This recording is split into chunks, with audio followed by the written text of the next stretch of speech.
everyone, welcome to another Animation Friday. Apologize I had to delay this video. Unfortunately, I was busy on Friday. I made note of that in my Thursday's video, but in case you were not aware, I was busy, but I should be caught up by the end of today. And also expect a delay for Sunday's video, maybe Mondays. I'm not exactly sure what's going to happen this Labor Day weekend, so we'll have to just kind of wait and see. But for now, I should be caught up by the end of today. So without further ado, for this particular Animation Friday, I thought it would be interesting to focus on something that has become more so prevalent within animation, and that's using the non-photorealistic rendering technique, or as it's called, NPR for short. Now, this is an area of computer graphics where, rather than having the CG animator basically try to display things in a more realistic light, like giving something a little bit more, giving it more of a touch of what somebody would look like or what an object would look like within the realms of reality.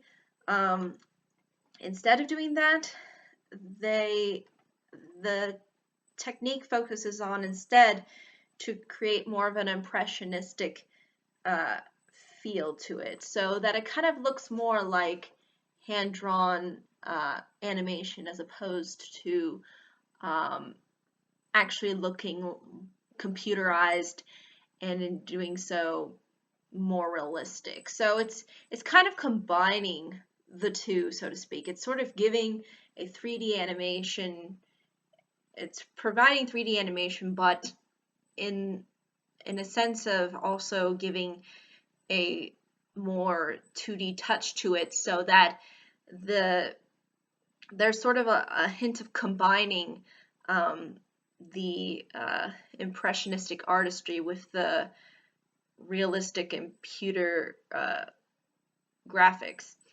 And in doing so, creating something that's sort of,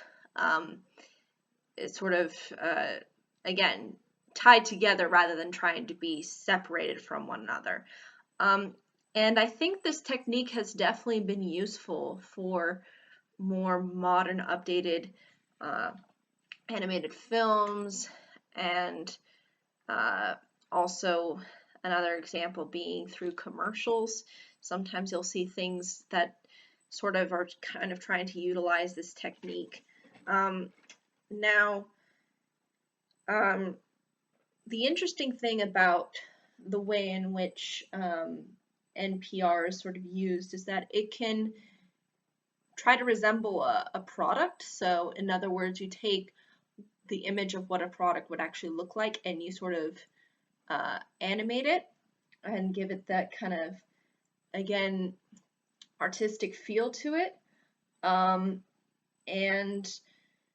It can be utilized not just in the form of animation, but also used as a form of illustration, so just still images.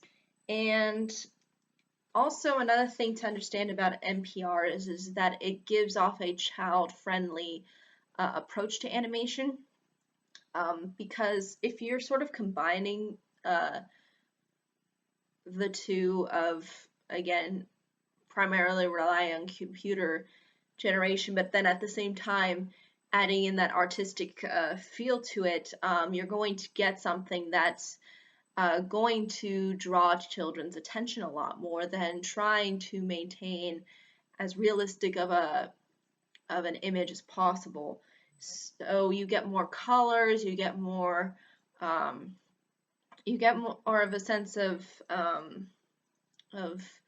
attention that kids will get from it, as opposed to trying to maintain as much realism as possible. It's definitely an interesting phenomena. It has been occurring pretty much through a significant amount of Pixar's material. If you look through their library of films, you'll sort of notice this technique being used. You'll also see this with the Lego movie. If you look at that, you'll see that there is this combination kind of going on there. And again, it really gives off a very interesting interpretation to the audience, because you're providing something that's updated and is technological and whatnot, but you're also giving off the sense that this is designed to be art. It's designed to not be necessarily within the realms of reality. And I think sometimes people might see this as a difficulty, because computers are often known for being based within science and logic and reason and realism, whereas artistry, again, is very creative and is not based within the realms of reality. So trying to combine these two is I can definitely imagine can sometimes be tricky to do, but if successfully done, it can create some very fascinating and interesting works of art and filmmaking. So it's definitely something that I think is going to be more focused on, as opposed to in the past, especially since we've gotten sort of a hold now of what computer technology is and what we can do with it. We sort of more realize what we're capable of doing with it, and in doing so, try to bring in that nostalgia and that past element of animation into being part of the new, more computerized animation. So again, this kind of combination of the two is really what I think is going to allow animation to kind of really be that interesting artistic force. And hopefully it kind of continues in that direction, because I think it's an interesting compromise, and again gives you a level of interpreting animation to where you haven't really seen it in this way before. I mean, usually when we think of animation, we always think of it as being artistic, but again, this whole introduction of computer software has really made it so that it's gone beyond that traditional realm. But in doing so, it's trying to bring forth still the traditional elements to animation. And I think it's sort of good that they're trying to do that. And I think it's definitely going to work to the industry's advantage, and is going to keep a lot of people really engaged and interested in the art form, especially for those who enjoy more so the traditional forms of animation.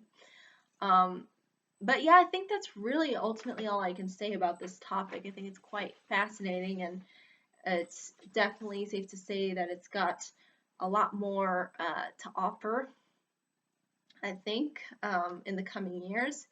And hopefully there'll be a lot of interesting films and